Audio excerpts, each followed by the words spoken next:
ನಾವಿವತ್ತು ನೋಡ್ತಿರೋದು ಎಂತ ಅದ್ಭುತವಾದ ಮೂವಿ ಅಂತಂದ್ರೆ, ಒಂದು ನಾಯಿ ತನ್ನ ಗುರಿಯನ್ನ ತಲುಪೋದಕ್ಕೋಸ್ಕರ, ತನ್ನ ಪ್ರೀತಿಯನ್ನ ಪಡ್ಕೊಳ್ಳೋದಕ್ಕೋಸ್ಕರ ಸಾವನ್ನೇ ಗೆದ್ದು ಎಲ್ಲ ಕಷ್ಟಗಳನ್ನ ಮೆಟ್ಟಿ ನಿಂತ್ಕೊಳ್ಳುತ್ತೆ. ಕಲ್ಲು ಮನಸ್ಸಿರುವಂತ ಜನರನ್ನು ಕೂಡ ಈ ಮೂವಿ ಕರಗಿಸ್ಬಿಡುತ್ತೆ. ಈ ಮೂವಿ ಮುಗಿಯೋಷ್ಟರಲ್ಲಿ ನೀವು ತುಂಬಾ ವಿಷಯಗಳನ್ನ ಕಲ್ತ್ಕೋತೀರಾ, ಹಾಗೆ ಪ್ರೀತಿಯ ನಿಜವಾದ ಅರ್ಥ ಏನು ಅಂತಾನು ಕೂಡ ಗೊತ್ತಾಗುತ್ತೆ. ಅಂದಂಗೆ ಈ ಮೂವಿ ಹೆಸರು ಎ ಡಾಗ್ಸ್ ವೇ ಹೋಮ್ ಅಂತ. ಸರಿ, ಈಗ ನಾವು ತುಂಬಾ ಟೈಮ್ ವೇಸ್ಟ್ ಮಾಡದೆ ನಮ್ಮ ಮೇನ್ ಸ್ಟೋರಿ ಕಡೆಗೆ ಹೋಗೋಣ. ಮೂವಿಯ ಮೊದಲ ಸೀನಲ್ಲಿ ನಮಗೊಂದು ಕನ್ಸ್ಟ್ರಕ್ಷನ್ ಸೈಟ್ ಅನ್ನ ತೋರಿಸ್ತಾರೆ. ಈ ಜಾಗದಲ್ಲಿ ತುಂಬಾ ಬೆಕ್ಕುಗಳು, ಬೆಕ್ಕಿನ ಮರಿಗಳು, ಹಾಗೆ ಒಂದು ಪಿಟ್ಬುಲ್ ಬ್ರೀಡ್ ನ ಡಾಗ್ ಕೂಡ ಇರುತ್ತೆ. ಈ ಡಾಗ್ ಮರಿಗಳನ್ನ ಹಾಕಿರುತ್ತೆ. ಹೀಗೆ ಒಂದು ದಿನ ಕ್ಯಾಟ್ಗಳು ಹಾಗೆ ಡಾಗ್ ಗಳೆಲ್ಲ ಒಟ್ಟಿಗೆ ಇರಬೇಕಾದ್ರೆ ಅಲ್ಲಿಗೆ ಅನಿಮಲ್ ಕಂಟ್ರೋಲ್ ಅವರು ಬಂದು ಬೆಕ್ಕಿನ ಮರಿಗಳನ್ನ ಹಾಗೆ ಪಿಟ್ಬುಲ್ ಡಾಗ್ ನ ಮರಿಗಳನ್ನ, ಕೊನೆಗೆ ಪಿಟ್ಬುಲ್ ಕೂಡ ಹಿಡ್ಕೊಂಡು ಹೊರಟೋಗ್ತಾರೆ. ಆದ್ರೆ ಆ ಪಿಟ್ಬುಲ್ ಡಾಗ್ ನ ಒಂದು ಮರಿ ಮಾತ್ರ ಅಲ್ಲೇ ಉಳ್ಕೊಂಡ್ಬಿಡುತ್ತೆ. ಆದ್ರೆ ತಾಯಿಯನ್ನೇ ಎಳ್ಕೊಂಡು ಹೋಗ್ತಿರೋದನ್ನ ನೋಡಿ ಈ ಪಪ್ಪಿ ತುಂಬಾನೇ ದುಃಖ ಪಡುತ್ತೆ. ಯಾಕೆ ಅಂತಂದ್ರೆ ಇದನ್ನ ಬಿಟ್ಟು ಬೇರೆ ದಾರಿ ಕೂಡ ಇದಕ್ಕೆ ಇರೋದಿಲ್ಲ. ಆಗ ಅಲ್ಲಿದ್ದಂತ ಒಂದು ಬೆಕ್ಕು ಈ ಪಿಟ್ಬುಲ್ ಡಾಗ್ ಮರಿಗೆ ಹಾಲನ್ನ ಕುಡಿಸ್ತಾ ತನ್ನ ಮರಿ ತರನೇ ಸಾಕೋದಕ್ಕೆ ಶುರು ಮಾಡುತ್ತೆ. ನಂತರದ ಸೀನ್ ನಲ್ಲಿ ನಮ್ಗೆ ಅದೇ ಕನ್ಸ್ಟ್ರಕ್ಷನ್ ಸೈಟ್ ಗೆ ಬರ್ತಿರೋ ಒಂದು ಹುಡುಗ ಹಾಗೂ ಹುಡುಗಿಯನ್ನ ತೋರಿಸ್ತಾರೆ. ಹುಡುಗನ ಹೆಸರು ಲೂಕಸ್ ಅಂತ, ಹಾಗೆ ಹುಡುಗಿಯ ಹೆಸರು ಒಲಿವಿಯಾ. ಈ ಲೂಕಸ್ ತುಂಬಾನೇ ಒಳ್ಳೆ ಹುಡುಗ. ಈ ಜಾಗದಲ್ಲಿರುವಂತ ಬೆಕ್ಕುಗಳಿಗೆ ಊಟನ ಕೊಡೋದಕ್ಕೆ ಪ್ರತಿದಿನ ಇವನು ಇಲ್ಲಿಗೆ ಬರ್ತಾನೆ. ಈ ಡಾಗ್ ಪಪ್ಪಿಗೂ ಕೂಡ ಲೂಕಸ್ ನೋಡಿದ ತಕ್ಷಣ ಅದಕ್ಕೆ ಅರ್ಥ ಆಗೋಗುತ್ತೆ ಈ ಹುಡುಗನ್ಗೆ ತುಂಬಾನೇ ಒಳ್ಳೆ ಮನಸ್ಸಿದೆ ಅಂತ. ಆದ್ರಿಂದ ತನ್ನನ್ನ ತಾನು ಕಂಟ್ರೋಲ್ ಮಾಡ್ಕೊಳಕ್ಕಾಗದೆ ಲೂಕಸ್ ನ ಕಡೆಗೆ ಅಟ್ರಾಕ್ಟ್ ಆಗಿ ಈ ಡಾಗ್ ಪಪ್ಪಿ ಅವನ ಹತ್ರ ಓಡೋಗುತ್ತೆ. ಲೂಕಸ್ ಕೂಡ ಈ ಪಪ್ಪಿನ ನೋಡಿ ತುಂಬಾನೇ ಸಂತೋಷ ಪಡ್ತಾನೆ. ಆದ್ರಿಂದ ಡಿಸೈಡ್ ಮಾಡ್ತಾನೆ ಇನ್ಮೇಲಿಂದ ಈ ಪಪ್ಪಿನ ನಾನು ಸಾಕ್ಬೇಕು ಅಂತ. ನಂತರ ಈ ಡಾಗ್ ಪಪ್ಪಿನ ಕರ್ಕೊಂಡೋಗಿ ಮನೆಯಲ್ಲಿರುವಂತ ಅವನ ತಾಯಿಗೆ ಪರಿಚಯ ಮಾಡಿಸ್ತಾನೆ. ಅವನ ತಾಯಿ ಕೂಡ ಈ ಪಪ್ಪಿಯನ್ನ ನೋಡಿ ತುಂಬಾನೇ ಸಂತೋಷ ಪಡ್ತಾರೆ. ಲೂಕಸ್ ಇದಕ್ಕೆ ಬೆಲ್ಲಾ ಅಂತ ಹೆಸರನ್ನಿಡ್ತಾನೆ. ಹೀಗೆ ಕಾಲ ಕಳೀತಿದ್ದಂಗೆನೆ ಲೂಕಸ್ ಹಾಗೂ ಬೆಲ್ಲಾ ನಡುವೆ ಒಂದು ಸ್ಟ್ರಾಂಗ್ ಆಗಿರುವಂತ ಬಾಂಡ್ ಕ್ರಿಯೇಟ್ ಆಗ್ಬಿಡುತ್ತೆ. ಬೆಲ್ಲಾಳ ಮನಸ್ಸಿನ ಮಾತು ನಮ್ಗೆ ಕೇಳಿಸುತ್ತೆ.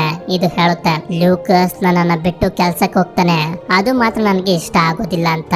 ಯಾಕೆ ಅಂತಂದ್ರೆ ಬೆಲ್ಲಾಗೆ ಯಾವಾಗ್ಲೂ ಕೂಡ ಲೂಕಸ್ ನ ಜೊತೆಲೇ ಇರ್ಬೇಕು ಅಂತ ಆಸೆ. ಕಾಲ ಕಳೀತಿದ್ದಂಗೆನೆ ಬೆಲ್ಲಾನು ಕೂಡ ದೊಡ್ಡದಾಗುತ್ತೆ. ಇವರಿಬ್ರು ಆಟ ಆಡ್ತಾ ಇವರಿಬ್ಬರ ಮಧ್ಯೆ ಇದ್ದಂತ ಬಾಂಡ್, ಪ್ರೀತಿ ಎಲ್ಲಾನು ಕೂಡ ಜಾಸ್ತಿ ಆಗುತ್ತೆ. ಹೀಗೆ ಒಂದು ದಿನ ಬೆಲ್ಲಾ ಹಾಗೂ ಲೂಕಸ್ ನ ತಾಯಿ ಹೊರಗಡೆ ವಾಕಿಂಗ್ ಮಾಡ್ಕೊಂಡು ಮತ್ತೆ ಮನೆಗ್ ಬಂದಾಗ ಅವರ ಪಕ್ಕದ ಮನೆಯ ವ್ಯಕ್ತಿ ಬಂದು ಅವರಿಗೆ ಹೇಳ್ತಾನೆ, ನಾನು ನನ್ನ ಜಾಗನ ಕ್ಲೀನ್ ಮಾಡಿಸಿ ಅಲ್ಲೊಂದು ಬಿಲ್ಡಿಂಗ್ ಅನ್ನ ಕಟ್ಬೇಕು ಅಂತ ಅನ್ಕೊಂಡಿದ್ದೀನಿ.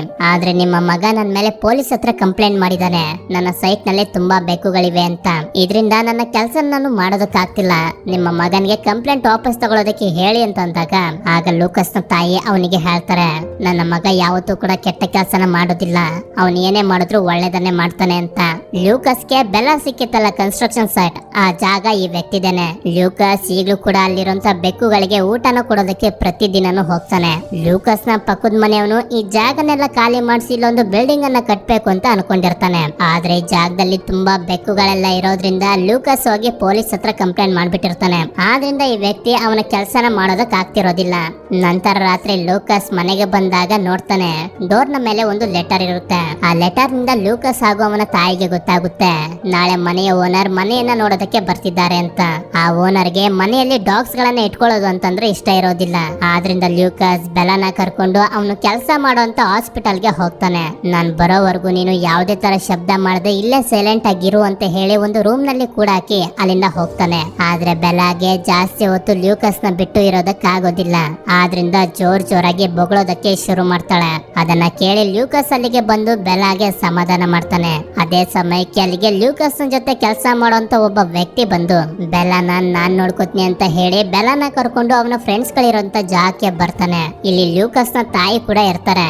ಯಾಕೆ ಅಂತಂದ್ರೆ ಥೆರಪಿಗೆ ಅಂತ ಇವರು ಕೂಡ ಇಲ್ಲಿಗೆ ಬರ್ತಿರ್ತಾರೆ. ನಂತರ ಬೆಲ್ಲಾ ಹಾಗೂ ಅಲ್ಲಿದ್ದಂತ ಜನರ ಮಧ್ಯೆ ಒಂದು ಫ್ರೆಂಡ್ಶಿಪ್ ಬೆಳೆಯುತ್ತೆ. ಇವರೆಲ್ಲರೂ ಬೆಲ್ಲಾ ಜೊತೆ ಒಂದ್ ಒಳ್ಳೆ ಟೈಮ್ ಅನ್ನ ಸ್ಪೆಂಡ್ ಮಾಡ್ತಾರೆ. ಆದ್ರಿಂದ ಬೆಲ್ಲಾ ಲೂಕಸ್ ಜೊತೆ ಪ್ರತಿದಿನನೂ ಹಾಸ್ಪಿಟಲ್ ಗೆ ಬರೋದಕ್ಕೆ ಶುರು ಮಾಡ್ತಾಳೆ. ಹೀಗೆ ಒಂದು ದಿನ ಲೂಕಸ್ ಹಾಗೂ ಒಲಿವಿಯಾ ಬೆಲ್ಲಾ ಜೊತೆ ವಾಕಿಂಗ್ ಅನ್ನ ಮಾಡ್ಕೊಂಡು ಮತ್ತೆ ಮನೆಗೆ ಹೋಗ್ತಿರ್ಬೇಕಾದ್ರೆ ನೋಡ್ತಾರೆ ಲೂಕಸ್ ನ ನೇಬರ್ ಕ್ಯಾಟ್ ಗಳಿರುವಂತ ಜಾಗನ ಕ್ಲೀನ್ ಮಾಡಿಸೋದಕ್ಕೆ ನೋಡ್ತಿರ್ತಾನೆ. ಲೂಕಸ್ ಅಲ್ಲಿಗೆ ಬಂದು ಅವರನ್ನ ತಡೆಯೋದಕ್ಕೆ ನೋಡಿದಾಗ ಅವನ ನೇಬರ್ ಬಂದು ಹೇಳ್ತಾನೆ, ಅನಿಮಲ್ ಕಂಟ್ರೋಲ್ ನವರೇ ಇಲ್ಲಿಗೆ ಬಂದು ಚೆಕ್ ಮಾಡಿದ್ದಾರೆ, ಇಲ್ಲಿ ಯಾವುದೇ ಬೆಕ್ಕುಗಳು ಇಲ್ಲ, ಈ ಜಾಗನ ಕ್ಲೀನ್ ಮಾಡೋದಕ್ಕೆ ನಮ್ಗೆ ಪರ್ಮಿಷನ್ ಸಿಕ್ಕಾಯ್ತು ಅಂತ. ಒಲಿವಿಯಾ ಫೇಸ್ಬುಕ್ ಲೈವ್ ಗೆ ಬಂದು ಇಲ್ಲಿ ನಡೀತಿರೋದ್ನೆಲ್ಲ ಶೂಟ್ ಮಾಡ್ತಿರ್ತಾಳೆ. ಅದೇ ಸಮಯಕ್ಕೆ ಆ ಜಾಗದಿಂದ ತುಂಬಾ ಬೆಕ್ಕುಗಳು ಹೊರಗಡೆ ಬಂದ್ಬಿಡ್ತವೆ, ಅದನ್ನು ಕೂಡ ರೆಕಾರ್ಡ್ ಮಾಡ್ತಾಳೆ. ಈ ವಿಡಿಯೋನ ನೋಡಿದ ಆಫೀಸರ್ಸ್ ಗಳು ಕ್ಲೀನ್ ಮಾಡೋದಕ್ಕೆ ಕೊಟ್ಟಿದ್ದ ಪರ್ಮಿಷನ್ ಅನ್ನ ಕ್ಯಾನ್ಸಲ್ ಮಾಡ್ತಾರೆ. ಇದರಿಂದ ಇವನು ಲೂಕಸ್ ನ ಮೇಲೆ ತುಂಬಾ ಕೋಪ ಮಾಡ್ಕೊಂಡೆ ಅಲ್ಲಿಂದ ಹೊರಟೋಗ್ತಾನೆ. ನಂತರ ರಾತ್ರಿ ಲೂಕಸ್ ಮನೇಲಿರ್ಬೇಕಾದ್ರೆ ಒಬ್ಬ ಅನಿಮಲ್ ಕಂಟ್ರೋಲ್ ಆಫೀಸರ್ ಬಂದು ಅವನಿಗೆ ವಾರ್ನಿಂಗ್ ಅನ್ನ ಕೊಡ್ತಾನೆ. ನಿಮ್ಮ ಹತ್ರ ಇರೋದು ಪಿಟ್ಬುಲ್ ಬ್ರೀಡ್ ನ ಡಾಗ್. ಪಿಟ್ಬುಲ್ ಬ್ರೀಡ್ ನ ಡಾಗ್ ಅನ್ನ ಡೆನ್ವರ್ ಅಲ್ಲಿ ಸಾಕೋದು ಇಲ್ಲೀಗಲ್, ಆದ್ರಿಂದ ನಿಮ್ಗೆ ವಾರ್ನಿಂಗ್ ಅನ್ನ ಕೊಡ್ತಿದ್ದೀನಿ. ಈ ಡಾಗ್ ಏನಾದ್ರು ರೋಡಿಗೆ ಬರೋದು ನಮ್ಗೆ ಗೊತ್ತಾದ್ರೆ ಆ ಸಮಯದಲ್ಲೇ ಇದನ್ನ ಹಿಡ್ಕೊಂಡು ಹೊಂಟೋಗ್ತೀವಿ ಅಂತ. ಈ ಅನಿಮಲ್ ಕಂಟ್ರೋಲ್ ಆಫೀಸರ್ ಹೆಸರನ್ನ ನೀವು ನೆನಪಲ್ಲಿ ಇಟ್ಕೊಂಡಿರಿ. ಇವನ ಹೆಸರು ಚಕ್ ಅಂತ. ಇವನು ಯಾಕೆ ಹೀಗೆಲ್ಲ ಹೇಳ್ತಿದ್ದಾನೆ ಅಂತಂದ್ರೆ, ಪಿಟ್ಬುಲ್ ಬ್ರೀಡ್ ನ ಡಾಗ್ ಗಳು ತುಂಬಾನೇ ಅಗ್ರೆಸಿವ್ ಹಾಗೆ ತುಂಬಾನೇ ಡೇಂಜರಸ್ ಆಗಿರ್ತವೆ. ಆದ್ರಿಂದ ಈ ಪಿಟ್ಬುಲ್ ಬ್ರೀಡ್ ಡಾಗ್ ಗಳನ್ನ ಡೆನ್ವರ್ ನಲ್ಲಿ ಸಾಕೋದನ್ನ ಬ್ಯಾನ್ ಮಾಡಿರ್ತಾರೆ. ಈ ಆಫೀಸರ್ ನ ಕಳ್ಸಿರೋದು ಬೇರೆ ಯಾರು ಅಲ್ಲ, ಲೂಕಸ್ ನ ನೇಬರ್. ಇದರಿಂದ ಲೂಕಸ್ಗೆ ತುಂಬಾನೇ ಟೆನ್ಷನ್ ಆಗೋಗುತ್ತೆ. ಹೀಗೆ ಒಂದು ದಿನ ಬೆಲ್ಲ ಮನೇಲಿ ಇರ್ಬೇಕಾದ್ರೆ ಕಿಟಕಿ ಹತ್ರ ಒಂದು ಅಳಿಲನ್ನ ನೋಡ್ತಾಳೆ. ಅದನ್ನ ಹಿಡಿಬೇಕು ಅಂತ ಅದ್ರಿಂದ ಓಡೋದಕ್ಕೆ ಶುರು ಮಾಡ್ತಾಳೆ. ಹೀಗೆ ಅದು ಓಡಾಡ್ತಿರ್ಬೇಕಾದ್ರೆ ಅಲ್ಲಿಗೆ ಲೂಕಸ್ ಬಂದು ಅದನ್ನ ಸಮಾಧಾನ ಮಾಡ್ತಾನೆ. ಅದೇ ಸಮಯಕ್ಕೆ ಅವನಿಂದ ಚೆಕ್ ಬಂದು ಬೆಲ್ಲನ ಹಿಡಿಯೋದಕ್ಕೆ ಮುಂದಾಗ್ತಾನೆ. ಯಾಕೆ ಅಂತಂದ್ರೆ ವಾರ್ನಿಂಗ್ ಅನ್ನ ಕೊಟ್ಟಿದ್ರು ಕೂಡ ಈ ಡಾಗ್ ಮತ್ತೆ ರೋಡಿಗೆ ಬಂದಿದೆ ಅಂತ. ನಂತರ ಇವರು ಬೆಲ್ಲನ ಕರ್ಕೊಂಡು ಬಂದು ಒಂದು ಡಾಗ್ ಶೆಲ್ಟರ್ ನಲ್ಲಿ ಕೂಡಾಕ್ತಾರೆ. ಇಲ್ಲಿ ನಮ್ಗೆ ಬೆಲ್ಲಾಳ ಮನ್ಸಿನ ಮಾತು ಕೂಡ ಕೇಳಿಸುತ್ತೆ. ನಾನೇನಾದ್ರೂ ಒಳ್ಳೆ ಡಾಗ್ ತರ ಬಿಹೇವ್ ಮಾಡಿದ್ರೆ ಇವರು ನನ್ನನ್ನ ಲೂಕಸ್ ಹತ್ರ ಕರ್ಕೊಂಡು ಹೋಗಿ ಬಿಡ್ತಾರೆ ಅಂತ ತುಂಬಾನೇ ಸೈಲೆಂಟ್ ಆಗಿ ಒಳ್ಳೆಯ ರೀತಿಯಲ್ಲಿ ಬಿಹೇವ್ ಮಾಡ್ತಾಳೆ. ಮಾರನೇ ದಿನ ಲೂಕಸ್ ಬೆಲ್ಲನ ಅಲ್ಲಿಂದ ಕರ್ಕೊಂಡು ಹೋಗೋದಕ್ಕೆ ಬರ್ತಾನೆ. ಇಲ್ಲಿಗೆಲ್ಲ ಅಂತ ಗೊತ್ತಿದ್ರು ಕೂಡ ಪಿಟ್ಬುಲ್ ಬ್ರೀಡ್ ಡಾಗ್ ಅನ್ನ ಸಾಕ್ತಿದ್ದಾರೆ ಅಂತ ಲೂಕಸ್ ಹತ್ರ ಫೈನ್ ಅನ್ನು ಕೂಡ ಕಟ್ಟಿಸ್ಕೋತಾರೆ. ನಂತರ ಅನಿಮಲ್ ಕಂಟ್ರೋಲ್ ಆಫೀಸರ್ ಅವನಿಗೆ ಹೇಳ್ತಾರೆ, ಇಲ್ಲಿ ಒಂದು ರೂಲ್ಸ್ ಇದೆ, ಈ ಡಾಗ್ ಏನಾದ್ರೂ ಮತ್ತೆ ರೋಡ್ ನಲ್ಲಿ ಕಾಣಿಸಿದ್ರೆ ಇದನ್ನ ಸಾಯಿಸ್ಬಿಡ್ತಾರೆ ಅಂತ. ಆದ್ರಿಂದ ಇಷ್ಟ ಇಲ್ಲದೆ ಇದ್ರು ಬೆಲ್ಲನ ಈ ಡೆನ್ವರ್ ಇಂದ ದೂರ ಕಳಿಸ್ಬೇಕು ಅಂತ ಲೂಕಸ್ ಡಿಸೈಡ್ ಮಾಡ್ತಾನೆ. ನ್ಯೂ ಮೆಕ್ಸಿಕೋದಲ್ಲಿ ಒಲಿವಿಯಾ ರಿಲೇಷನ್ಸ್ ಗಳು ಇರ್ತಾರೆ. ಸ್ವಲ್ಪ ದಿನದ ಮಟ್ಟಿಗೆ ಬೆಲ್ಲನ ಅಲ್ಲಿಗೆ ಕಳಿಸ್ಬೇಕು ಅಂತ ಎಲ್ಲರೂ ಕೂಡ ಡಿಸೈಡ್ ಮಾಡ್ತಾರೆ. ನಂತರ ತುಂಬಾ ಕಷ್ಟಪಟ್ಟು ತುಂಬಾ ದುಃಖದಿಂದ ಲೂಕಸ್ ಬೆಲ್ಲನ ನ್ಯೂ ಮೆಕ್ಸಿಕೋಗೆ ಕಳಿಸ್ಕೊಡ್ತಾನೆ. ಈ ನ್ಯೂ ಮೆಕ್ಸಿಕೋದಲ್ಲಿ ಪಿಟ್ಬುಲ್ ಬ್ರೀಡ್ ಡಾಗ್ ಗಳನ್ನ ಸಾಕ್ಬೋದು. ಬೆಲ್ಲನ ಕರ್ಕೊಂಡು ಬಂದಿರುವಂತ ಫ್ಯಾಮಿಲಿ ಅವರು ಅವಳನ್ನ ಚೆನ್ನಾಗೇನೆ ನೋಡ್ಕೊಂಡು ಕೇರ್ ಮಾಡ್ತಿರ್ತಾರೆ. ಆದ್ರೆ ಬೆಲ್ಲಾಗೆ ಇವರೆಲ್ಲ ನನ್ನವರು ಅಂತ ಅನ್ನಿಸ್ತಿರೋದಿಲ್ಲ. ನಂತರ ಲೂಕಸ್ ಈ ಫ್ಯಾಮಿಲಿ ಅವರಿಗೆ ಫೋನ್ ಮಾಡಿ ಹೇಳ್ತಾನೆ, ನನಗೆ ಡೆನ್ವರ್ ಇಂದ ಬೇರೆ ಕಡೆ ಮನೆ ಸಿಕ್ಕಿದೆ, ಅಲ್ಲಿ ಬೇಕಾದ್ರೆ ನಾವು ಬೆಲ್ಲನ ಸಾಕ್ಬೋದು, ಆದ್ರಿಂದ ಬೆಲ್ಲನ ಕರ್ಕೊಂಡು ಹೋಗೋದಕ್ಕೆ ನಾನು ನಾಳೆನೆ ಬರ್ತಿದ್ದೀನಿ ಅಂತ. ಆದ್ರೆ ಇದ್ರ ಬಗ್ಗೆ ಬೆಲ್ಲಾಗೆ ಏನು ಕೂಡ ಗೊತ್ತಿರೋದಿಲ್ಲ. ಲೂಕಸ್ ಇಲ್ದೆ ಇಲ್ಲಿ ಬೆಲ್ಲಾಗೆ ತುಂಬಾನೇ ಬೇಜಾರಾಗ್ತಿರುತ್ತೆ. ಆದ್ರಿಂದ ನಾನು ಹೇಗಾದ್ರೂ ಮಾಡಿ ಲೂಕಸ್ ಹತ್ರ ಹೋಗ್ಲೇಬೇಕು ಅಂತ ಆ ಮನೆಯಿಂದ ತಪ್ಪಿಸ್ಕೊಂಡು ತುಂಬಾ ದೂರ ಓಡ್ ಬಂದ್ಬಿಡುತ್ತೆ. ತಪ್ಪಿಸ್ಕೊಂಡೇನೋ ಬಂದ್ಬಿಡ್ತಾಳೆ. ಆದ್ರೆ ಬೆಲ್ಲಾಗೆ ಗೊತ್ತಿರೋದಿಲ್ಲ, ನಾನು ಲೂಕಸ್ ನ ಹೋಗಿ ತಲುಪಬೇಕು ಅಂತಂದ್ರೆ ತುಂಬಾ ದೊಡ್ಡ ಜರ್ನಿಯನ್ನ ಸ್ಟಾರ್ಟ್ ಮಾಡ್ಬೇಕು ಅಂತ. ಯಾಕೆ ಅಂತಂದ್ರೆ ಮೆಕ್ಸಿಕೋ ಇಂದ ಡೆನ್ವರ್ಗೆ 450 ಕಿಲೋಮೀಟರ್ ಗಳ ದೂರ ಇದೆ. ಈ ಕಡೆ ನಮ್ಗೆ ತೋರಿಸ್ತಾರೆ ಲೂಕಸ್ ಹಾಗೂ ಒಲಿವಿಯಾ ಮತ್ತೆ ಬೆಲ್ಲನ ಮನೆ ಕರ್ಕೊಂಡ್ ಬರ್ಬೇಕು ಅಂತ ಆ ಫ್ಯಾಮಿಲಿ ಹತ್ರ ಹೋಗ್ತಿರ್ತಾರೆ. ಆಗ್ಲೇ ನಮ್ಗೆ ತೋರಿಸ್ತಾರೆ ಲೂಕಸ್ ಹಾಗೂ ಒಲಿವಿಯಾ ನ್ಯೂ ಮೆಕ್ಸಿಕೋದ ಒಳಗಡೆ ಹೋದ್ರೆ ಬೆಲ್ಲ ನ್ಯೂ ಮೆಕ್ಸಿಕೋ ಇಂದ ಆಚೆ ಬರ್ತಾಳೆ. ಹೀಗೆ ನಡೀತಾ ನಡೀತಾ ರಾತ್ರಿ ಆಗೋಗುತ್ತೆ. ಬೆಲ್ಲ ಒಂದು ಕಾಡಿನಲ್ಲಿ ಆ ರಾತ್ರಿಯನ್ನ ಕಳಿತಾಳೆ. ಮಾರನೇ ದಿನ ತುಂಬಾ ಹೊಟ್ಟೆ ಹಸಿತಿದೆ ಅಂತ ಒಂದು ಕಾಡು ಮೊಲನ ಬೇಟೆ ಆಡೋದಕ್ಕೆ ನೋಡ್ತಾಳೆ. ಆದ್ರೆ ಅದು ಅವಳ ಕೈಗೆ ಸಿಗೋದಿಲ್ಲ. ಹೀಗೆ ಅಲ್ಲಿಂದ ಮುಂದೆ ಬಂದಾಗ ಸಿಟಿಗೆ ಬಂದು ತಲುಪ್ತಾಳೆ. ಆ ಸಿಟಿಯಲ್ಲಿ ಒಂದು ಡಾಗ್ ಗಳ ಗುಂಪಿರುತ್ತೆ. ಬೆಲ್ಲ ಆ ಡಾಗ್ ಗಳ ಗುಂಪಿಗೆ ಸೇರ್ಕೊಂಡು ಊಟನ ಹೇಗೆ ಕೇಳೋದು ಅಂತ ಕಲ್ತ್ಕೋತಾಳೆ. ಹೀಗೆ ಒಂದಷ್ಟು ಕಡೆ ಊಟಗಳನ್ನ ಕೇಳಿ ತಮ್ಮ ಹೊಟ್ಟೆಗಳನ್ನ ತುಂಬಿಸ್ಕೊಂಡ್ಮೇಲೆ ಡಾಗ್ಸ್ ಗಳೆಲ್ಲ ಅವರವರ ಮನೆಗೆ ಹೋಗ್ತವೆ. ಬೆಲ್ಲಗೂ ಕೂಡ ಲೂಕಸ್ ಹಾಗೂ ಮನೆ ತುಂಬಾನೇ ನೆನಪಾಗಿ ಎಲ್ಲೂನು ಕೂಡ ನಿಂತ್ಕೊಳ್ತಾನೆ. ಮತ್ತೆ ಅವಳ ಜರ್ನಿಯನ್ನ ಸ್ಟಾರ್ಟ್ ಮಾಡ್ತಾಳೆ. ಹೀಗೆ ಬೆಲ್ಲ ಒಂದು ಕಾಡನ್ನ ದಾಟಿ ಹೋಗ್ತಿರ್ಬೇಕಾದ್ರೆ ಗುಂಡಿನ ಶಬ್ದ ಕೇಳಿಸುತ್ತೆ. ಶಬ್ದ ಬಂದ ಜಾಗಕ್ಕೆ ಬಂದು ನೋಡಿದ್ರೆ ತುಂಬಾ ದೊಡ್ಡ ಕೂಗರ್ ಸತ್ತು ಬಿದ್ದಿರುತ್ತೆ. ಕೂಗರ್ ಅಂದ್ರೆ ಈ ಹುಲಿ, ಸಿಂಹ, ಚಿರತೆ ಪ್ರಜಾತಿಗೆ ಸೇರಿದ ಒಂದು ಪ್ರಾಣಿನೇ. ಅದೇ ಸಮಯಕ್ಕೆ ಆ ಕೂಗರನ್ನ ಸಾಯಿಸಿದ ಹಂಟರ್ಸ್ ಗಳು ಅಲ್ಲಿಗೆ ಬರ್ತಾರೆ. ಆದ್ರಿಂದ ಬೆಲ್ಲ ಗಿಡಗಳ ಹಿಂದೆ ಹೋಗಿ ಬಚ್ಚಿಟ್ಕೋತಾಳೆ. ಆಗ ಅಲ್ಲಿ ಕೂಗರ್ನ ಒಂದು ಸಣ್ಣ ಮರಿ ಅವಳಿಗೆ ಕಾಣಿಸುತ್ತೆ. ಅಂದ್ರೆ ಹಂಟರ್ಸ್ ಗಳು ಸಾಯಿಸಿರೋ ಕೂಗರ್ನ ಮರಿ ಇದು. ಇಲ್ಲಿ ನಮ್ಗೆ ಬೆಲ್ಲಾಳ ಮನಸ್ಸಿನ ಮಾತು ಕೇಳಿಸುತ್ತೆ, ನಾನು ಈ ಮರಿಯನ್ನ ನನ್ನ ಹಿಂದೆ ಬರೋ ರೀತಿ ಮಾಡಬೇಕು, ಇಲ್ಲ ಅಂತಂದ್ರೆ ಆ ಹಂಟರ್ಸ್ ಗಳು ಇದನ್ನು ಕೂಡ ಸಾಯಿಸ್ಬಿಡ್ತಾರೆ ಅಂತ. ಆಗೋದು ಕೂಡ ಅದೇ ರೀತಿನೇ. ಕೂಗರ್ನ ಮರಿ ಬೆಲ್ಲಾಳ ಹಿಂದೆನೆ ಬರ್ತಿರುತ್ತೆ. ಅನಿಮಲ್ ಕಂಟ್ರೋಲ್ನವರು ಬೆಲ್ಲಾಳ ತಾಯಿಯನ್ನ ಹಿಡ್ಕೊಂಡು ಹೋದಾಗ ಬೆಲ್ಲ ಯಾವ ಸ್ಥಿತಿಲಿ ಇದ್ಲು, ಈ ಕೂಗರ್ನ ಮರಿ ಕೂಡ ಈಗ ಅದೇ ಸ್ಥಿತಿಲಿದೆ. ಆದ್ರಿಂದ ಬೆಲ್ಲ ಈ ಕೂಗರ್ನ ಜವಾಬ್ದಾರಿಯನ್ನ ತಗೊಂಡು ಸಾಕೋದಕ್ಕೆ ಶುರು ಮಾಡ್ತಾಳೆ. ಊಟನ ಹೇಗೆ ಹೊಂದಿಸೋದು ಅಂತ ಈಗ ಬೆಲ್ಲಾಗೆ ಗೊತ್ತಿದೆ. ಆದ್ರಿಂದ ಅಲ್ಲಿ ಇಲ್ಲಿ ಸಿಗುವಂತ ಊಟನೆಲ್ಲ ತಂದು ಕೂಗರ್ನ ಮರಿಗೂ ಕೂಡ ಕೊಟ್ಟು ತಾನು ಕೂಡ ತಿಂತಾಳೆ. ಹೀಗೆ ಬೆಲ್ಲ ಕೂಗರ್ನ ಮರಿಯ ಜೊತೆ ತುಂಬಾ ತಿಂಗಳುಗಳೇ ಕಳೆದು ಬಿಡ್ತಾಳೆ. ಕಾಲ ಕಳೀತಿದ್ದಂಗೆನೆ ಕೂಗರ್ನ ಮರಿನೂ ಕೂಡ ದೊಡ್ಡದಾಗ್ತಾ ಹೋಗ್ತಿರುತ್ತೆ. ಒಂದೊಂದ್ ದಿನ ಅಂತೂ ಕೂಗರ್ನ ಮರಿ ಒಂದೇ ಎಲ್ಲೆಲ್ಲಿಗೂ ಹೊರಟೋಗ್ತಿರುತ್ತೆ. ಆದ್ರೆ ಬೆಳಗ್ಗೆ ಬರ್ಬೇಕಾದ್ರೆ ಬೆಲ್ಲಗೂ ಕೂಡ ಸೇರ್ಸಿನೇ ಊಟ ತರ್ತಿರುತ್ತೆ. ಹೀಗೆ ಒಂದು ದಿನ ಬೆಲ್ಲ ಹಾಗೂ ಕೂಗರ್ನ ಮರಿ ನದಿಯ ದಡದಲ್ಲಿ ನೀರನ್ನ ಕುಡಿತಿರ್ಬೇಕಾದ್ರೆ ಅಲ್ಲಿಗೆ ತೋಳಗಳು ಬಂದು ಇವರಿಬ್ಬರ ಮೇಲೆ ಅಟ್ಯಾಕ್ ಮಾಡೋದಕ್ಕೆ ನೋಡ್ತವೆ. ಕೂಗರ್ ಹೆದರ್ಕೊಂಡು ಮರದ ಮೇಲೆ ಹತ್ಬಿಡುತ್ತೆ. ಆದ್ರೆ ಬೆಲ್ಲ ಕೆಳಗಡೆನೆ ಎತ್ಕೊಂಡು ಕೂಗರ್ನ ಕಾಪಾಡೋದಕ್ಕೆ ಪ್ರಯತ್ನ ಪಡ್ತಿರ್ತಾಳೆ. ಇನ್ನೇನು ಅವುಗಳು ಬೆಲ್ಲನ ಮೇಲೆ ಅಟ್ಯಾಕ್ ಮಾಡಬೇಕು ಅಂತ ಅನ್ಕೊಳ್ತಿರ್ಬೇಕಾದ್ರೇನೆ ಅಲ್ಲಿಗೆ 3 ಜನ ಬಂದು ಆ ತೋಳಗಳನ್ನೆಲ್ಲ ಅಲ್ಲಿಂದ ಓಡಿಸ್ಬಿಡ್ತಾರೆ. ಮನುಷ್ಯರನ್ನ ನೋಡಿ ಕೂಗರ್ ಹೆದರ್ಕೊಂಡು ಅಲ್ಲಿಂದ ಹೊರಟೋಗುತ್ತೆ. ಆದ್ರೆ ಇವ್ರ ಹತ್ರ ಏನಾದ್ರೂ ಊಟ ಸಿಗ್ಬೋದು ಅಂತ ಬೆಲ್ಲ ಅಲ್ಲೇ ಉಳ್ಕೋತಾಳೆ. ನಂತರ ಇವರಲ್ಲಿದ್ದ ಒಬ್ಬ ವ್ಯಕ್ತಿ ಬೆಲ್ಲ ಕತ್ತಲ್ಲಿದ್ದ ಟ್ಯಾಗ್ ಅನ್ನ ನೋಡ್ತಾನೆ. ಆ ಟ್ಯಾಗ್ ನಿಂದ ಇವನಿಗೆ ಗೊತ್ತಾಗುತ್ತೆ ಡಾಗ್ ನ ಹೆಸರು ಬೆಲ್ಲ ಅಂತ. ಆ ಟ್ಯಾಗ್ ನಲ್ಲಿ ಲೂಕಸ್ ನ ನಂಬರ್ ಕೂಡ ಇರುತ್ತೆ. ಆ ವ್ಯಕ್ತಿಯ ನಂಬರ್ ಗೆ ಕಾಲ್ ಮಾಡೋದಕ್ಕೆ ಪ್ರಯತ್ನ ಪಡ್ತಾನೆ.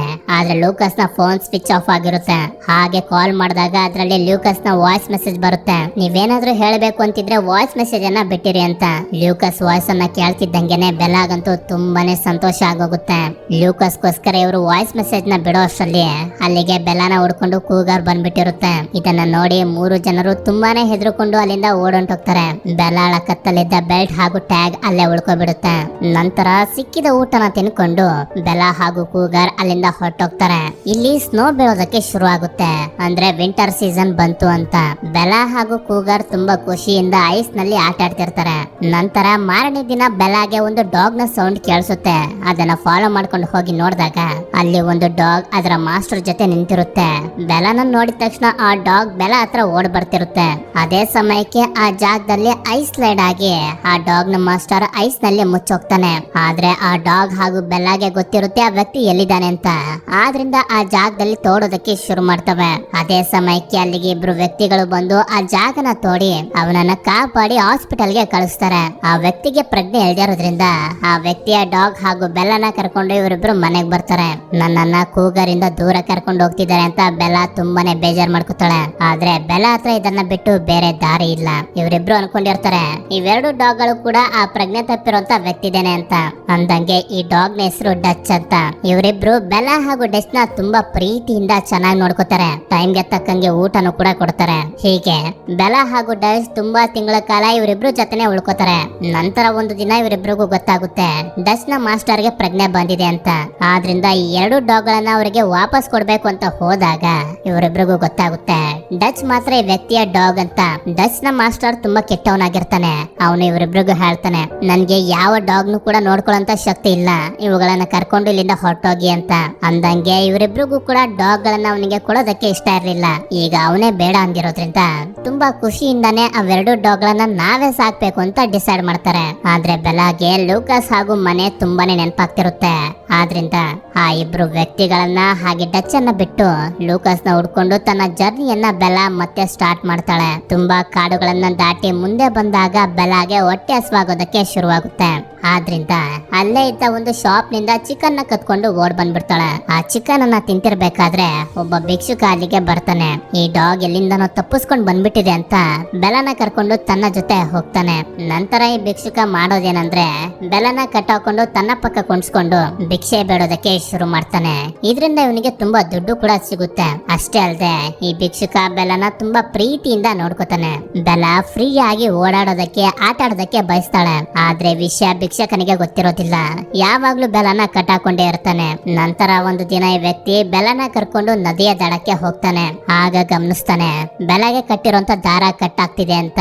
ಆದ್ರಿಂದ ಒಂದು ದೊಡ್ಡ ಚೈನ್ ಅನ್ನ ಬೆಲ್ಲ ಕತ್ತಿಗೆ ಕಟ್ಟಿ ಮತ್ತೊಂದು ತುದಿಯನ್ನ ತನ್ನ ಹೊಟ್ಟೆಗೆ ಕಟ್ಕೊಂಡು ಮಲ್ಕೋತಾನೆ. ಇದು ಈ ವ್ಯಕ್ತಿಯ ಕೊನೆಯ ನಿದ್ರೆ ಆಗಿರುತ್ತೆ. ಯಾಕೆ ಅಂತಂದ್ರೆ ಮಲ್ಕೊಂಡವನು ಮತ್ತೆ ಎದೊಳೋದೇ ಇಲ್ಲ. ಇದರಿಂದ ಬೆಲ್ಲ ಸತ್ತೋಗಿರುವಂತ ವ್ಯಕ್ತಿಯ ಜೊತೆ ಸಿಗಾಕೋಬಿಡ್ತಾಳೆ. ಇದೇ ಸ್ಥಿತಿಯಲ್ಲಿ ಬೆಲ್ಲ ತುಂಬಾ ದಿನಗಳನ್ನ ಕಳೆದ್ಬಿಡ್ತಾಳೆ. ಮುಂದೆನೆ ನೀರಿದೆ, ಆದ್ರೆ ಅದನ್ನ ಕುಡಿಯೋದಕ್ಕಾಗ್ತಿಲ್ಲ. ತುಂಬಾ ಹಸಿವು ಹಾಗೆ ಬಾಯಾರಿಕೆಯಿಂದ ಬೆಲಾ ತನ್ನ ಕೊನೆಯ ಕ್ಷಣಕ್ಕೆ ಬಂದ್ಬಿಡ್ತಾಳೆ. ಅಷ್ಟೇ ಬೆಲಾ ಕಥೆಯನ್ನು ಮುಗೀತು ಅಂತ ನಾವು ಅನ್ಕೊಳ್ತಿರ್ಬೇಕಾದ್ರೆ ಆ ಜಾಗಕ್ಕೆ ಸೈಕಲ್ ನಲ್ಲಿ ಇಬ್ರು ಚಿಕ್ಕ ಹುಡುಗರು ಬರ್ತಾರೆ. ಬೆಲಾ ಅಲ್ಲಿರೋದನ್ನ ನೋಡಿ ಆ ಇಬ್ರು ಹುಡುಗರು ಹತ್ರ ಬಂದಾಗ ಅವರಿಗೆ ಗೊತ್ತಾಗುತ್ತೆ ಅಲ್ಲಿರುವಂತ ಭಿಕ್ಷುಕ ಸತ್ತೋಗಿದ್ದಾನೆ ಅಂತ. ಆದ್ರಿಂದ ಬೆಲಾ ಕತ್ತಿಗೆ ಕಟ್ಟಿದಂತ ಚೈನ್ ಅನ್ನ ತೆಗಿತಾರೆ. ನಂತರ ಬೆಲಾ ಹೆಚ್ಚು ಯೋಚನೆ ಮಾಡದೆ ಹೊಟ್ಟೆ ತುಂಬಾ ನೀರನ್ನ ಕುಡಿತಾಳೆ. ಹೀಗೆ ಕಾಡ್ನಲ್ಲಿ ಮುಂದೆ ಸಾಕ್ತಾ ತನ್ನ ಜರ್ನಿಯನ್ನ ಮತ್ತೆ ಸ್ಟಾರ್ಟ್ ಮಾಡ್ತಾಳೆ. ಈಗ ಬೆಲಾಗೆ ಅರ್ಥ ಆಗೋಗಿರುತ್ತೆ ನಾನು ಮನೆಯನ್ನ ಬಿಟ್ಟು ತುಂಬಾ ದಿನಗಳಾಗೋಗಿವೆ ಅಂತ. ಈಗ ಮತ್ತೆ ಲೂಕಸ್ ಹತ್ರ ಮನೆಗೆ ಹೋಗೋದಕ್ಕೆ ಎಷ್ಟು ದಿನಗಳು ಹಿಡಿತವೆ ಅಂತಾನು ಕೂಡ ಇವಳಿಗೆ ಗೊತ್ತಿಲ್ಲ. ಆದ್ರೆ ಬೆಲಾ ಇದ್ಯಾವುದಕ್ಕೂ ಕೂಡ ಹೆದರ್ಕೊಳ್ತೇನೆ ನಿರಂತರವಾಗಿ ತನ್ನ ಜರ್ನಿಯನ್ನ ನಡೆಸ್ತಾನೆ ಇರ್ತಾಳೆ. ಹೀಗೆ ಒಂದು ದಿನ ಕಾಡ್ನಲ್ಲಿ ಹಾದು ಹೋಗ್ತಿರ್ಬೇಕಾದ್ರೆ ಒಂದಷ್ಟು ತೋಳಗಳು ಬೆಲಾ ಮೇಲೆ ಅಟ್ಯಾಕ್ ಮಾಡಿ ಸುತ್ತುವರಿತವೆ. ಬೆಲಾ ಹಾಗೂ ತೋಳಗಳ ನಡುವೆ ಒಂದು ದೊಡ್ಡ ಫೈಟ್ ಕೂಡ ಶುರು ಆಗೋಗುತ್ತೆ. ಹೀಗೆ ಫೈಟ್ ನಡೀತಿರ್ಬೇಕಾದ್ರೆ ತೋಳಗಳೆಲ್ಲ ನೋಡ್ತವೆ ತುಂಬಾನೇ ಬಲಶಾಲಿಯಾಗಿರುವಂತ ಒಂದು ಕೂಗರ್ ಅಲ್ಲೇ ಇರುತ್ತೆ. ನಂತರ ಆ ಕೂಗರ್ ಕೆಳಗಡೆ ಬಂದು ಆ ಎಲ್ಲಾ ತೋಳಗಳ ಜೊತೆ ಫೈಟ್ ಮಾಡಿ ಅವುಗಳನ್ನ ಅಲ್ಲಿಂದ ಓಡಿಸಿ ಬೆಲಾನ ಕಾಪಾಡುತ್ತೆ. ನಂತರ ಬೆಲಾ ಹಾಗೂ ನಮ್ಗೆಲ್ಲರಿಗೂ ಗೊತ್ತಾಗುತ್ತೆ ಈ ಕೂಗರ್ ಬೇರೆ ಯಾವುದು ಅಲ್ಲ, ಬೆಲಾ ಹಂಟರ್ಸ್ ಗಳಿಂದ ಒಂದು ಸಣ್ಣ ಮರಿ ಕೂಗರನ್ನ ಕಾಪಾಡಿ ಸಾಕಿದ್ಲಲ್ಲ ಆ ಮರಿ ಕೂಗರ್ ಇದೆ ಅಂತ. ಈಗ ಇದು ಬೆಳೆದು ತುಂಬಾನೇ ದೊಡ್ಡದಾಗೋಗಿರುತ್ತೆ. ಕೂಗರ್ ಹಾಗೂ ಬೆಲಾ ಒಬ್ರನ್ನೊಬ್ರು ನೋಡಿ ತುಂಬಾನೇ ಸಂತೋಷ ಪಡ್ತಾರೆ. ನಂತರ ಕೂಗರ್ ಬೆಲಾನ ತನ್ನ ಜೊತೆಗೆ ಕರ್ಕೊಂಡು ಹೋಗುತ್ತೆ. ಅಲ್ಲೇ ಒಂದು ಜಾಗದಲ್ಲಿ ಕೂಗರ್ ಹಾಗೂ ಬೆಲಾ ಆ ರಾತ್ರಿಯನ್ನ ಕಳೀತಾರೆ. ಮಾರನೇ ದಿನ ಬೆಳಗ್ಗೆ ಎದ್ದು ನೋಡಿದಾಗ ಬೆಲಾ ಮುಂದೆ ಡೆನ್ವರ್ ಸಿಟಿ ಇರುತ್ತೆ. ಕೂಗರ್ ಕೂಡ ನನ್ ಜೊತೆನೆ ಬರ್ಲಿ, ನಾನು ಕೂಗರ್ ಲೂಕಸ್ ಎಲ್ರು ಕೂಡ ಒಟ್ಟಾಗಿ ಚೆನ್ನಾಗಿರ್ಬೋದು ಅಂತ ಬೆಲಾ ಬಯಸ್ತಾಳೆ. ಆದ್ರೆ ಕೂಗರ್ ಮನುಷ್ಯರ ಮಧ್ಯೆ ಬೆಳೆಯೋದಕ್ಕೆ ಇಷ್ಟ ಪಡೋದಿಲ್ಲ. ಅದಕ್ಕೆ ಹೋಗೋದಕ್ಕಿಂತ ಮುಂಚೆ ಬೆಲಾ ಕೂಗರ್ಗೆ ಹೇಳ್ತಾಳೆ ನಾನು ಯಾವತ್ತೂ ಕೂಡ ನಿನ್ನ ತಾಯಿ ಆಗಿರ್ತೀನಿ ಅಂತ. ಹೀಗಂತ ಹೇಳಿ ಅಲ್ಲಿಂದ ಮುಂದೆ ಬರ್ತಾಳೆ. ಸ್ವಲ್ಪ ದಿನಗಳ ಕಾಲ ಟ್ರಾವೆಲ್ ಮಾಡಿದ್ಮೇಲೆ ಬೆಲಾ ಡೆನ್ವರ್ ಸಿಟಿಗೆ ಬಂದು ಕೊನೆಗೂ ತಲುಪ್ತಾಳೆ. ಆದ್ರೆ ಆ ರೋಡ್ ನಲ್ಲಿ ತುಂಬಾ ಗಾಡಿಗಳೆಲ್ಲ ಓಡಾಡ್ತಿರ್ತವೆ. ಹೀಗೆ ಬೆಲಾ ಮುಂದೆ ಸಾಕ್ತಿರ್ಬೇಕಾದ್ರೆ ಒಂದು ಕಾರ್ ಬಂದು ಬೆಲಾಗೆ ಗುದ್ಬಿಡುತ್ತೆ. ಅದೃಷ್ಟದ ವಿಷಯ ಏನಂತಂದ್ರೆ ಬೆಲಾಗೆ ಹೆಚ್ಚೇನು ಏಟಾಗೋದಿಲ್ಲ. ಆದ್ರಿಂದ ಎದ್ದು ಅಲ್ಲಿಂದ ಕುಂಟ್ಕೊಂಡೆ ಮುಂದೆ ಸಾಕ್ತಾಳೆ. ಇಷ್ಟೆಲ್ಲ ಕಷ್ಟಗಳನ್ನ ಹೆದರಿಸಿದ್ಮೇಲೆ ಬೆಲಾ ಕೊನೆಗೂ ಮನೆಗೆ ಬಂದು ತಲುಪ್ತಾಳೆ. ಲೂಕಸ್ ನ ನೋಡುವಂತ ಖುಷಿಯಲ್ಲಿ ಮನೆ ಒಳಗಡೆ ಹೋದಾಗ ಬೆಲಾಗೆ ಗೊತ್ತಾಗುತ್ತೆ ಲೂಕಸ್ ಹಾಗೂ ಅವನ ತಾಯಿ ಮನೆನ ಖಾಲಿ ಮಾಡ್ಕೊಂಡು ಇಲ್ಲಿಂದ ಹೊರಟೋಗಿದ್ದಾರೆ ಅಂತ. ಈಗ ಈ ಮನೇಲಿರುವಂತ ಮಹಿಳೆ ಅನಿಮಲ್ ಕಂಟ್ರೋಲ್ ನವರಿಗೆ ಫೋನ್ ಮಾಡಿ ಹೇಳ್ಬಿಡ್ತಾಳೆ ನಮ್ಮ ಮನೆ ಒಳಗಡೆ ಯಾವ್ದೋ ಒಂದು ಡಾಗ್ ನುಗ್ಬಿಟ್ಟಿದೆ, ಬೇಗ ಬಂದು ಅದನ್ನ ಕರ್ಕೊಂಡೋಗಿ ಅಂತ. ಮನೆಯಲ್ಲಿ ಲೂಕಸ್ ಇಲ್ಲ ಅಂತ ಗೊತ್ತಾದ್ಮೇಲೆ ಬೆಲಾಗೆ ತುಂಬಾನೇ ಬೇಜಾರಾಗೋಗುತ್ತೆ. ಇಷ್ಟೆಲ್ಲ ಕಷ್ಟಪಟ್ಟು ಬಂದ್ರು ಕೂಡ ಏನು ಪ್ರಯೋಜನ ಆಗ್ಲಿಲ್ವಲ್ಲ ಅಂತ ಅದೇ ಬೇಜಾರ್ನಲ್ಲಿ ಅಲ್ಲೇ ಮಲ್ಕೋಬಿಡ್ತಾಳೆ. ಅದೇ ಸಮಯಕ್ಕೆ ಅಲ್ಲಿಗೊಂದು ಬೆಕ್ಕು ಬರುತ್ತೆ. ಈ ಬೆಕ್ಕು ಬೇರೆ ಯಾವುದು ಅಲ್ಲ, ಬೆಲಾಳ ತಾಯಿಯನ್ನ ಅನಿಮಲ್ ಕಂಟ್ರೋಲ್ ನವರು ಹಿಡ್ಕೊಂಡು ಹೋದಾಗ ಹಾಲನ್ನ ಕುಡಿಸಿ ತನ್ನ ಮರಿ ತರನೇ ನೋಡ್ಕೋತಲ್ಲ ಅದೇ ಬೆಕ್ಕು ಇದು. ಇಷ್ಟು ವರ್ಷಗಳಾದ್ಮೇಲೆ ಒಬ್ಬರನ್ನೊಬ್ರು ನೋಡಿ ಇವರಿಬ್ರು ತುಂಬಾನೇ ಸಂತೋಷ ಪಡ್ತಾರೆ. ಅದೇ ಸಮಯಕ್ಕೆ ಆ ಮನೆಗೆ ಅನಿಮಲ್ ಕಂಟ್ರೋಲ್ ಆಫೀಸರ್ ಚೆಕ್ ಬರ್ತಾನೆ. ಅವನನ್ನ ನೋಡಿ ಬೆಲಾ ಕಿಟಕಿಯ ಮೂಲಕ ಮನೆಯಿಂದ ಹೊರಗಡೆ ಬಂದ್ಬಿಡ್ತಾಳೆ. ಕೊನೆಯ ಸಲ ಲೂಕಸ್ ನ ಹುಡುಕುವಂತ ಪ್ರಯತ್ನ ನಾನು ಮಾಡ್ಲೇಬೇಕು ಅಂತ ಹೇಳಿ ಲೂಕಸ್ ಕೆಲಸ ಮಾಡ್ತಿದ್ದಂತ ಹಾಸ್ಪಿಟಲ್ ನ ಒಳಗಡೆ ಬಂದು ಅಲ್ಲೆಲ್ಲ ಲೂಕಸ್ ನ ಹುಡುಕಾಡ್ತಾಳೆ. ಅದೇ ಸಮಯಕ್ಕೆ ಅಲ್ಲಿ ಬೆಲಾಗೆ ಲೂಕಸ್ ನ ಜೊತೆ ಕೆಲಸ ಮಾಡುವಂತ ಜನರೆಲ್ಲ ಕಾಣ್ತಾರೆ. ಅಂದ್ರೆ ಇವರೆಲ್ಲ ಬೇರೆ ಯಾರು ಅಲ್ಲ, ಬೆಲಾನ ಫ್ರೆಂಡ್ಸ್ ಏನೆ. ಎಲ್ಲರೂ ಬೆಲಾನ ನೋಡಿ ತುಂಬಾನೇ ಸಂತೋಷ ಪಡ್ತಾರೆ. ಇಷ್ಟು ವರ್ಷ ನೀನು ಎಲ್ಲಿಗೆ ಹೊಂಟೋಗಿದ್ದೆ ಅಂತ ಕೇಳ್ತಿರ್ತಾರೆ. ಅದೇ ಸಮಯಕ್ಕೆ ಬೆಲಾ ಲೂಕಸ್ ನ ನೋಡ್ತಾಳೆ. ಲೂಕಸ್ಗೆ ಬೆಲಾನ ನೋಡಿ ನಂಬೋದಕ್ಕೆ ಆಗೋದಿಲ್ಲ. ಯಾಕೆ ಅಂತಂದ್ರೆ ಬೆಲಾ 2.5 ವರ್ಷಗಳ ನಂತರ ಮನೆಗೆ ಬಂದಿರ್ತಾಳೆ. ಲೂಕಸ್ ನ ತಾಯಿ ಒಲೆವಿಯಾ ಹಾಗೆ ಅಲ್ಲಿರುವಂತ ಜನರೆಲ್ಲ ಬೆಲಾನ ನೋಡಿ ತುಂಬಾನೇ ಸಂತೋಷ ಪಡ್ತಾರೆ. ಬೆಲಾ ಮತ್ತೆ ಮನೆಗ್ ಬಂದಿರೋದ್ರಿಂದ ಎಲ್ಲರೂ ತುಂಬಾನೇ ಖುಷಿ ಪಡ್ತಿರ್ಬೋದು. ಆದ್ರೆ ಮತ್ತೆ ಮನೆಗ್ ಬರೋದಕ್ಕೆ ಬೆಲಾ ಎಷ್ಟು ಕಷ್ಟಗಳನ್ನ ಪಟ್ಲು ಅಂತ ಯಾರಿಗೂ ಕೂಡ ಗೊತ್ತಿಲ್ಲ. ಅದನ್ನ ಹೇಳೋದಕ್ಕೂ ಕೂಡ ಆಗೋದಿಲ್ಲ. ಬೆಲಾಗೆ ಆಗಿರುವಂತ ಗಾಯಗಳನ್ನ ನೋಡಿ ಅವಳಿಗೆ ಟ್ರೀಟ್ಮೆಂಟ್ ಅನ್ನ ಕೊಡಿಸ್ಬೇಕು ಅಂತ ಡಾಕ್ಟರ್ ಹತ್ರ ಕರ್ಕೊಂಡು ಹೋಗ್ತಿರ್ಬೇಕಾದ್ರೆ ಅದೇ ಅನಿಮಲ್ ಆಫೀಸರ್ ಬಂದು ಬೆಲಾನ ಅಲ್ಲಿಂದ ಹಿಡ್ಕೊಂಡು ಹೋಗೋದಕ್ಕೆ ಮತ್ತೆ ಪ್ರಯತ್ನ ಪಡ್ತಾನೆ. ಆದ್ರೆ ಯಾರು ಕೂಡ ಅವನಿಗೆ ಆ ರೀತಿ ಮಾಡೋದಕ್ಕೆ ಬಿಡೋದಿಲ್ಲ. ಆಗ ಅಲ್ಲಿಗೆ ಚೆಕ್ ನ ಸೀನಿಯರ್ ಆಫೀಸರ್ ಬಂದಾಗ ಅವನು ಹೇಳ್ತಾನೆ ಇದು ಪಿಟ್ಬುಲ್ ಬ್ರೀಡ್ ನ ಡಾಗ್, ಇದನ್ನ ಡೆನ್ವರ್ ನಲ್ಲಿ ಸಾಕೋದು ಇಲ್ಲಿಗಲ್. ಆದ್ರಿಂದ ಇದನ್ನ ಹಿಡ್ಕೊಂಡು ಹೋಗ್ಬೇಕು ಅಂತ ನೋಡ್ತಿದ್ರೆ ಇವ್ರು ಯಾರು ನಮ್ಗೆ ಅವಕಾಶನ ಮಾಡ್ಕೊಡ್ತಿಲ್ಲ ಅಂತ. ಆಗ ಲೂಕಸ್ ಹೇಳ್ತಾನೆ ಇದು ಡೆನ್ವರ್ ಅಲ್ಲ, ಇದು ವಿಎ ಹಾಸ್ಪಿಟಲ್. ಇದು ಸೆಂಟರ್ ಗವರ್ಮೆಂಟ್ ನ ಅಂಡರ್ ನಲ್ಲಿ ಬರೋದು. ಡೆನ್ವರ್ ನ ಯಾವುದೇ ರೂಲ್ಸ್ ಗಳು ಇಲ್ಲಿ ಅಪ್ಲೈ ಆಗೋದಿಲ್ಲ ಅಂತ ಅಂದಾಗ ಸೀನಿಯರ್ ಆಫೀಸರ್ ಕೂಡ ಹೇಳ್ತಾರೆ ಹೌದು ಇವ್ರು ಹೇಳ್ತಿರೋದು ನಿಜಾನೇ ಅಂತ. ಆದ್ರಿಂದ ಸೀನಿಯರ್ ಆಫೀಸರ್ ಎಲ್ರು ಇಲ್ಲಿಂದ ಕಳಿಸ್ತಿರ್ಬೇಕಾದ್ರೆ ಚೆಕ್ ಹೇಳ್ತಾನೆ ಇನ್ನೊಂದ್ಸಲ ನನ್ಗೇನಾದ್ರೂ ಈ ಡಾಗ್ ಸಿಕ್ಕಿದ್ರೆ ನಾನು ಅಲ್ಲೇ ಹಿಡಿದು ಬಿಡ್ತೀನಿ ಅಂತ. ಆಗ ಸೀನಿಯರ್ ಆಫೀಸರ್ ಅವನಿಗೆ ಬೈದು ಹೇಳ್ತಾರೆ ಚೆಕ್ ನಿನ್ ಮೇಲೆ ಒಂದಲ್ಲ ಎರಡಲ್ಲ ತುಂಬಾ ಕಂಪ್ಲೇಂಟ್ ಗಳು ಬರ್ತವೆ. ಆದ್ರಿಂದ ಇನ್ಮೇಲೆ ನೀನು ರೋಡ್ ನಲ್ಲಿ ಡ್ಯೂಟಿ ಮಾಡಬಾರ್ದು ಅಂತ ಪ್ರಮೋಟ್ ಮಾಡ್ಬಿಡ್ತಾರೆ. ಇದರಿಂದ ಎಲ್ರು ಕೂಡ ತುಂಬಾನೇ ಸಂತೋಷ ಪಡ್ತಾರೆ. ನಂತರದ ಸೀನ್ ಅಲ್ಲಿ ನಮ್ಗೆ ತೋರಿಸ್ತಾರೆ ಲ್ಯೂಕಸ್ ಹಾಗೂ ಒಲಿವಿಯಾ ಈಗ ಮದ್ವೆ ಆಗಿರ್ತಾರೆ. ಹಾಗೆ ಅವರು ಡೆನ್ವರ್ ಇಂದ ತುಂಬಾ ದೂರ ಇರ್ತಾರೆ. ಈಗ ಇವರಿರುವಂತ ಸಿಟಿಲಿ ಪಿಟ್ಬುಲ್ ಬ್ರೀಡ್ ನ ಡಾಗ್ ಗಳನ್ನ ಸಾಕ್ಬೋದು. ಬೆಲಾ ವಾಪಸ್ ಸಿಕ್ಕಿರೋದಕ್ಕೆ ಇವರಿಬ್ರಿಗೂ ತುಂಬಾನೇ ಸಂತೋಷ ಆಗುತ್ತೆ. ಬೆಲನು ಕೂಡ ತನ್ನ ಗುರಿಯನ್ನ ತಲುಪಿರುವಂತ ಖುಷಿಯಲ್ಲಿರ್ತಾಳೆ. ನಂತರ ಈ ಮೂವಿಯ ಕೊನೆಯಲ್ಲಿ ನಮ್ಗೆ ತೋರಿಸ್ತಾರೆ ಕೂಗರ್ ಕೂಡ ಈಗ ಒಂದು ಮರಿಯ ತಾಯಿ ಆಗಿರುತ್ತೆ. ಅದರ ಮರಿಗೆ ಸಿಟಿಯನ್ನ ತೋರಿಸ್ತಿರುತ್ತೆ. ಇಲ್ಲಿಗೆ ಈ ಅದ್ಭುತವಾಗಿರುವಂತ ಮೂವಿ ಎಂಡ್ ಆಗುತ್ತೆ. ಇದೊಂದು ಮೂವಿನೇ ಆಗಿರ್ಬೋದು, ಆದ್ರೆ ಈ ಮೂವಿಯಿಂದ ಕಲಿಯುವಂತದ್ದು ನಮ್ಗೆ ತುಂಬಾನೇ ಸಿಗುತ್ತೆ. ಬೆಲಾಗೆ ನಾವು ಯೋಚನೆ ಕೂಡ ಮಾಡಿರ್ಲಿಲ್ಲ, ಅಂತ ಕಷ್ಟಗಳೆಲ್ಲ ಬಂತು. ಆದ್ರೆ ಆ ಯಾವುದೇ ಕಷ್ಟಗಳಿಂದ ಬೆಲಾ ಎದುರಲಿಲ್ಲ. ಯಾಕೆ ಅಂತಂದ್ರೆ ನಾನು ನನ್ನ ಗುರಿನ ತಲುಪಬೇಕು ಅನ್ನೋ ತೀವ್ರವಾದ ಇಚ್ಛೆ ಅವಳಿಗೆ ಇತ್ತು. ಅದೇ ರೀತಿ ನಾವು ಕೂಡ ನಮ್ಮ ಜೀವನದಲ್ಲಿ ಎಷ್ಟೇ ಕಷ್ಟ ಬಂದ್ರು ಅದನ್ನೆಲ್ಲ ಹೆದರಿಸಿ ನಮ್ಮ ಗುರಿ ಕಡೆಗೆ ಮಾತ್ರ ಫೋಕಸ್ ಮಾಡಬೇಕು. ಆಗ ಮಾತ್ರ ನಾವು ನಮ್ಮ ಜೀವನದಲ್ಲಿ ಏನಾದ್ರೂ ಒಂದು ಅಚೀವ್ ಮಾಡೋದಕ್ಕಾಗೋದು, ಹಾಗೆ ಸಕ್ಸಸ್ಫುಲ್ ಆಗೋದಕ್ಕಾಗೋದು. ಈ ಕತೆ ನಿಮ್ಮೆಲ್ಲರಿಗೂ ಇಷ್ಟ ಆಗಿದೆ ಅಂತ ನಾನು ಬಯಸ್ತೀನಿ. ಈ ಮೂವಿಲಿ ನಿಮ್ಗೆ ಏನ್ ಇಷ್ಟ ಆಯ್ತು ಅನ್ನೋದನ್ನ ನನಗೆ ಕಮೆಂಟ್ ಮಾಡಿ ತಿಳಿಸಿ. ಈ ಮೂವಿ ನಿಮ್ಗೆ ಇಷ್ಟ ಆಗಿದ್ರೆ ಹಾಗೆ ಏನಾದ್ರೂ ಕಲಿಯೋದಕ್ಕೆ ಸಿಕ್ಕಿದ್ರೆ ಒಂದು ಲೈಕ್ ಅನ್ನ ಮಾಡಿ. ಆದಷ್ಟು ಬೇಗ ಒಂದು ಆಕ್ಷನ್ ಅಡ್ವೆಂಚರ್ ಮೂವಿಯ ಜೊತೆಗೆ ಸಿಗೋಣ.